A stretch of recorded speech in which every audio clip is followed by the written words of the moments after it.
আজকে আমরা শিখব জিমেলে পিডিএফ মেল পাঠাতে হয় কিভাবে। প্রথমে জিমেলটা খুলে নেব।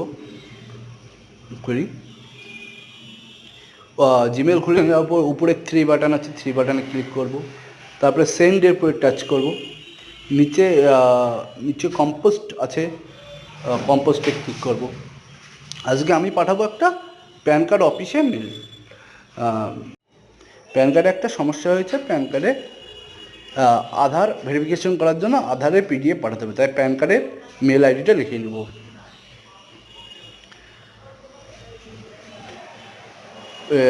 ফর্মে আমার থাকবে জিমেল আইডি, 2তে থাকবে প্যান কার্ড অফিসের মেল আইডি।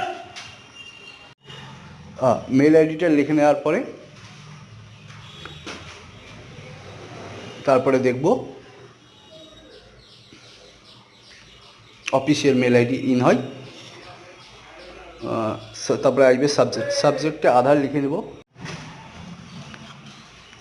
আধার লিখে নেওয়ার পরে কম্পোস্ট মেলে উপর টাচ করে আমি উপরে 3 বাটনে ফাইলে টাচ করব। ফাইলে আমি পিডিএফটা বেছে নেব, আমার আধার পিডিএফটা। তো আধার পিডিএফের পরে তারপরে পিডিএফের পাসওয়ার্ডটা দিয়ে দেবো, রাহুলের RAHU, আর সালটা দিয়ে দেবো 19 দিয়ে উপরে সেন্ড করব। আমার আধার অফিসে মেল পাঠানো কমপ্লিট। তবুও আমি একবার চেক করে নিই, দেখি যে আমার আধার অফিসে মেলটা গিয়েছে কি না।